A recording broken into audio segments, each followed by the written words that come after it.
So இந்த சம்மில் பாருங்கள் என்ன கொடுத்துருக்காங்க, a pentagonal pyramid of base side 25 mm has an altitude of 45 mm சொல்லியிருக்காங்க. ஓகேவா? ஸோ அதோடைய சைடு வந்து எவ்வளவு 25 mm, அதனுடைய ஆல்டிடியூட் எவ்வளவு 45 mm. ஓகேவா? ஸோ இது என்னது ஒரு பென்டகனல் பிரமிட். அதே மாதிரி இந்த பிரமிட் எங்கே ரெஸ்ட் ஆகிருக்குது, ஆன் ஹெச்பியில் ரெஸ்ட் ஆகிருக்குது on one of its base side. அப்போது நம்ம இது எப்படி வரையணும், சைடு பேஸ் சைடு வச்சு நம்ம டயக்ராம் ட்ரா பண்ணோம். Such that the triangular face containing அப்போது நீங்கள் இந்த பென்டகனை எப்படி வரைவீங்க? ஸோ இந்த பென்டகனை நீங்கள் எப்படி ட்ரா பண்ணுவீங்க அப்படின்னா, ட்ரையாங்குலர் ஃபேஸஸ் அப்படின்னா உங்களுடைய இது ஓகேவா. ஸோ இந்த மாதிரி இருக்கும். இங்கே பாருங்கள், பாருங்கள், இது எல்லாத்தையுமே ஒன்று இருக்குது. ஸோ கனெக்ட் பண்ணிட்டோம் அப்படின்னா இந்த ட்ரையாங்குலர் ஃபேஸஸ். இது நம்மக்கிட்ட வந்து நெக்ஸ்ட்டு ஸ்லாண்ட் எட்ஜ் அந்த மாதிரி கேட்டாங்க. ஸ்லாண்ட் எட்ஜ் கேட்டாங்க அப்படின்னா இப்போ ட்ரையாங்குலர் நம்ம பென்டகன் எப்படி வரையணும், இந்த மாதிரி வரையணும். ஓகேவா? ஸோ இப்போ அதுதான் சொல்லியிருக்காங்க. இப்போ நம்ம இது பாருங்கள் ஸ்லாண்ட் எட்ஜ்.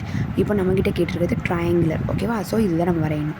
அதுக்கப்புறம் சச் தட் அந்த ஆக்சஸ் எப்படி இருக்குது, perpendicular to both HP and VP. So இது எப்படி நம்ம ட்ரா பண்ணலான்னு பார்க்கலாம். ஸோ இந்த சம்மை நான் ஆல்ரெடி அதை ட்ரா பண்ணிட்டேன். ஸோ இது எப்படி ட்ரா பண்ணணுன்னு சொல்லிடுறேன் நான். இது என்ன சொல்லியிருக்காங்க அப்படின்னா பென்டகனல் பிரமிட் கொடுத்துருக்காங்க. ஓகேவா? ஸோ அதில் என்ன சொல்லியிருக்காங்க அப்படின்னா அதனுடைய சைடு வந்து 20 mm சொல்லிட்டாங்க.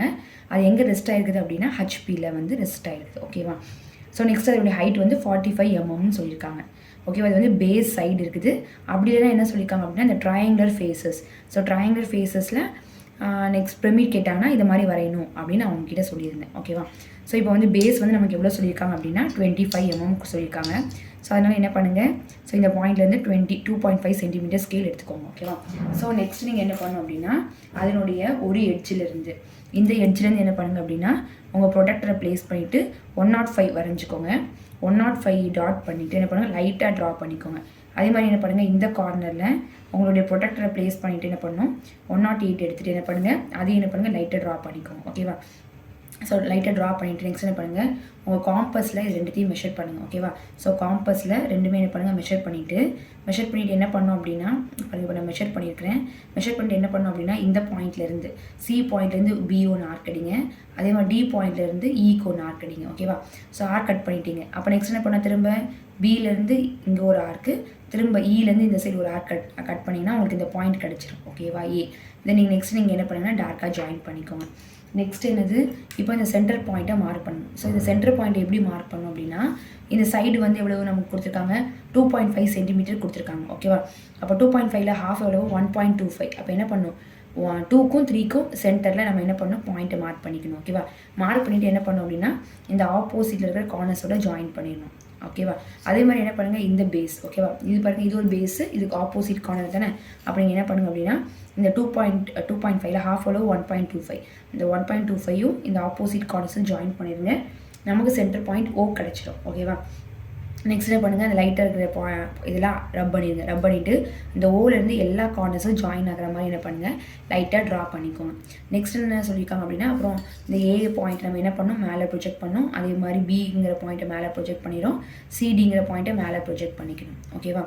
அதுக்கப்புறம் நெக்ஸ்ட்டு இந்த ஓங்கிற பாயிண்ட்டே நம்ம மேலே ப்ரொஜெக்ட் பண்ணியாச்சு. இப்போ நம்ம அதுக்கு நேம் பண்ணணும்.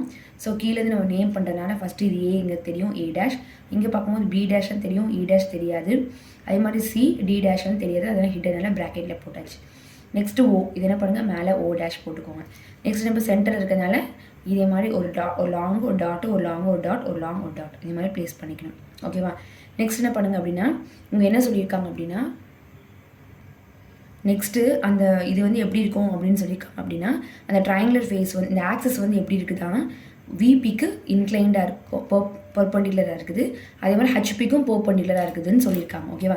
ஸோ அப்போ இந்த டயக்ராம் நம்ம எப்படி வரையணும் அப்படின்னா ஃபஸ்ட்டு இது வந்து பேரலாக இருக்குதுன்னா என்ன பண்ணிடணும், போன சம் மாதிரி இது அப்படியே டவுன்வேர்டில் இந்த ட்ரையாங்குலர் வந்து இந்த எக்ஸ் ஆக்சஸில் படுற மாதிரி வரைஞ்சிடணும். இதே பெர்பெண்டிகுலர்னால இப்போ நம்ம இதை எப்படி ட்ரா பண்ண போகிறோம் அப்படின்னா ஃபஸ்ட்டு இந்த லைனில் எங்கேயாவது ஒரு இடத்துல சி டேஷ் டி டேஷ்னு மார்க் பண்ணிக்கோங்க. ஓகேவா? நெக்ஸ்ட் என்ன பண்ணுங்கள் அப்படின்னா உங்களுடைய ப்ரொடக்டரை அதில் ப்ளேஸ் பண்ணிவிட்டு நீங்கள் என்ன பண்ணுங்கள் அப்படின்னா 90 டிகிரி எடுத்துக்கோங்க. ஓகேவா? ஸோ இந்த சைடு எவ்வளவு 90 டிகிரி மார்க் பண்ணிவிட்டு ஒரு பெரிய லைன் போட்டுக்கோங்க. லைன் பண்ணிவிட்டு என்ன பண்ணுங்கள் அப்படின்னா ஃபஸ்ட்டு இந்த ஸ்லாண்டிங் என்ன பண்ணுங்கள் நீங்கள் உங்களுடைய காம்பஸில் எடுத்துக்கோங்க. ஓகேவா? ஸோ காம்பஸில் எடுத்துகிட்டு என்ன பண்ணுங்கள் இதிலேருந்து ஒரு ஆர்க் கட் பண்ணுங்கள். அதுதான் உங்களுடைய ஓ டேஷ். நெக்ஸ்ட் என்ன பண்ணுங்கள், இப்போ நமக்கு இப்போ இந்த பாயிண்ட் தெரிஞ்சிச்சு. அப்போ இன்னும் இந்த பாயிண்ட் தெரியணுமா? அப்போ என்ன பண்ணுங்கள், ஓலேருந்து இது என்ன பண்ணுங்கள், ஓலேருந்து ஏ டேஷை மெஷர் பண்ணுங்கள். ஓலேருந்து ஏ டேஷை மெஷர் பண்ணுங்கள். திரும்ப என்ன பண்ணும், அங்கேருந்து ஒரு ஆர் கட் பண்ணுங்கள். திரும்ப என்ன பண்ணுங்கள், சி டேஷ்லேருந்து ஏஐ மெஷர் பண்ணுங்கள். திரும்ப என்ன பண்ணுங்கள், இங்கேருந்து ஒரு ஆர் கட் பண்ணிங்க அப்படின்னா உங்களுக்கு இந்த பாயிண்ட் கிடச்சிடும். ஓகேவா? நெக்ஸ்ட் என்ன பண்ண போகிறீங்க, இப்போ நமக்கு இந்த 3 ட்ரையாங்கிள் கிடச்சாச்சு. நெக்ஸ்ட் என்ன பண்ணோம், இப்போ இந்த பி டேஷ் இ டேஷாக குறிக்கணும். அப்போ நீங்கள் என்ன பண்ணணும் அப்படின்னா, இந்த ஏலேருந்து நான் என்ன பண்ணுறேன், மெஷர் பண்ணும்போது எனக்கு 1.6 அப்படி கிடச்சிருக்குது. அப்போ நீங்கள் என்ன பண்ணணும், ஏலேருந்து இதை கால்குலேட் பண்ணும்போதும் 1.6 எங்கே வருதுன்னு பார்த்துட்டு என்ன பண்ணுங்கள், மார்க் பண்ணிக்கோங்க. அதுதான் உங்களுடைய B1 dash E1 dash. Next இந்த பாயிண்ட், இந்த ஆக்சஸையும் மார்க் பண்ணுமா? அப்போ திரும்ப ஓலேருந்து இதை நீங்கள் மார்க் பண்ணிக்கோங்க. எவ்வளோ வருது, சாரி ஏலேருந்து மார்க் பண்ணிக்கோங்க. எனக்கு 2.2 வருது. அப்போ திரும்ப என்ன பண்ணுவோம், ஏலேருந்து ப்ளேஸ் பண்ணி 2.2க்கு என்ன பண்ணுங்கள், இதே மாதிரி ஒரு ஆக்சஸ் ட்ரா பண்ணியாச்சு. நெக்ஸ்ட் என்ன பண்ணுங்கள் அப்படின்னா, மேலே இருக்கிற பாயிண்ட்டை அப்படியே நீங்கள் கீழே என்ன பண்ணுங்கள், ப்ரொஜெக்ட் பண்ணியாச்சு. ஓகேவா? அதே மாதிரி இது ஆல்ரெடி வீடியோ எடுத்தேன், பட் அது என்ன ஆயிடுச்சு அப்படின்னா என்னால் ட்ரிம் பண்ண முடியல. ஓகேவா? அது எரர் ஆகிடுச்சுப்பா, அதனால தான். நெக்ஸ்ட் ஓகேவா? அதே மாதிரி இந்த மாதிரி இன்க்ளைன் பண்ணிக்கோங்க. நெக்ஸ்ட்டு என்ன பண்ணுங்கள், இந்த பாயிண்ட்டு என்ன பண்ணுங்கள், இன்க்ளைன் பண்ணிக்கோங்க. அதே மாதிரி ஏ பாயிண்ட்டை ப்ரொஜெக்ட் பண்ணிக்கோங்க. சி பாயிண்ட் ப்ரொஜெக்ட் பண்ணிக்கோங்க. நெக்ஸ்ட்டு பி பாயிண்ட் ப்ரொஜெக்ட் பண்ணிக்கோங்க. ஓகேவா? இப்போ நம்ம இதுக்கு நேமிங் கொடுத்துடலாமா? இங்கே பாருங்கள், ஃபஸ்ட்டு இலேருந்து வரலாமா? ஸோ இந்த இடத்துல இங்கே கட் ஆகுதுன்னு பாருங்கள். ஸோ இதுதான் என்னது, E1. நெக்ஸ்ட்டு டி எங்கே வருதுன்னு பாருங்கள், இந்த இடத்துல D1 வருது. So D1. நெக்ஸ்ட்டு ஏ எங்கே வருதுன்னு பாருங்கள், இந்த இடத்துல வருது. So A1. ஸோ சி எங்கே வருதுன்னு பாருங்கள், சி இந்த பாயிண்டில் C1. நெக்ஸ்ட்டு பாருங்கள் பி எங்கே வருது, இந்த இடத்துல வருது. ஸோ இந்த இடத்துல இருந்து B1. நெக்ஸ்ட் என்ன பண்ணுங்கள், இது எல்லாத்தையுமே கனெக்ட் பண்ணிக்கணும். ஓவும் என்ன தான் எதில் தான் வருது, இதே லைனில் தான் வருது. ஓகேவா? ஸோ இதை என்ன பண்ணுங்கள், O1. நெக்ஸ்ட் என்ன பண்ணுங்கள், இது எல்லாத்தையுமே நீங்கள் என்ன பண்ணிக்கோங்க, கனெக்ட் பண்ணிக்கோங்க. ஸோ கனெக்ட் பண்ணிக்கலாமா? ஸோ என்ன பண்ணுங்கள், இதோட கனெக்ட் பண்ணியாச்சு. நெக்ஸ்ட்டு பாருங்கள், இப்போ இதில் டச் ஆகிருக்குது. சி டேஷ் டி டேஷில் டச் ஆகிற எல்லாத்தையும் நம்ம என்ன பண்ணணும், டாட் லைன்ஸில் ஜாயின் பண்ணணும். ஓகேவா? ஸோ ஃபஸ்ட்டு நீங்கள் என்ன பண்ணுங்கன்னா, எல்லாத்தையும் கனெக்ட் பண்ணிக்கோங்க. அதே மாதிரி இந்த பாயிண்ட்டை, இந்த ஏ பாயிண்ட் பி பாயிண்ட் கனெக்ட் பண்ணியாச்சு. நெக்ஸ்ட்டு சிபி கனெக்ட் பண்ணியாச்சு. நெக்ஸ்ட்டு இங்கே பாருங்கள், சிடி இது ரெண்டுமே இப்படி தான் இருக்குது. நெக்ஸ்ட் ஓ கூட கனெக்ட் பண்ணும்போது நார்மல் லைனில் தான் கனெக்ட் பண்ணணும், பட் டாட் லைனாக தெரியாதுல்ல. அப்போ என்ன ஆயிடும், அது எல்லாமே இப்படி ஆகிடும், நார்மல் லைனில் வந்துடும். ஓகேவா? ஸோ நெக்ஸ்ட் என்ன பண்ணுங்கள் அப்படின்னா, இது எல்லாத்தையும் ஜாயின் பண்ணிக்கோங்க. பாருங்கள், இ வந்து ஓ கூட ஜாயின் பண்ணணும். ஸோ இ வந்து ஓ கூட ஜாயின் பண்ணியிருக்காங்க. நெக்ஸ்ட் என்ன, பியும் என்ன பண்ணணும், ஓ கூட தான் ஜாயின் பண்ணணும்.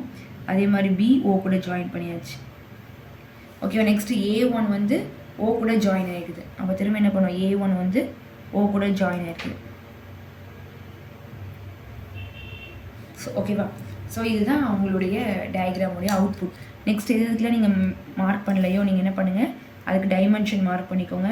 ஸோ எவ்வளோ கொடுத்துருக்காங்க, ஆக்சஸ் ஹைட் வந்து 45 mm கொடுத்துருக்காங்க. ஓகேவா? ஸோ 45. நெக்ஸ்ட் என்ன பண்ணோம், இதனுடைய பேஸோடைய இந்த பென்டகனுடைய சைடு. ஓகேவா? ஸோ பென்டகனுடைய சைடு கரெக்டாக இது ப்ளேஸ் பண்ணி தான்ப்பா போடணும். நான் தெரியாமல் போட்டுட்டேன். நீங்கள் என்ன பண்ணணும், இந்த இந்த இந்த லைன் எங்கே வருதுன்னு பார்த்துக்கோங்க. ஓகேவா? ஸோ அங்கே தான் இதை ப்ளேஸ் பண்ணணும். இது எவ்வளோ கொடுத்துருக்காங்க, 25. ஓகேவா? நெக்ஸ்ட் என்ன பண்ணோம், ஆல் டைமென்ஷன்ஸ் ஆர் இன் எம்எம்னு லாஸ்ட்டாக மார்க் பண்ணிடணும்.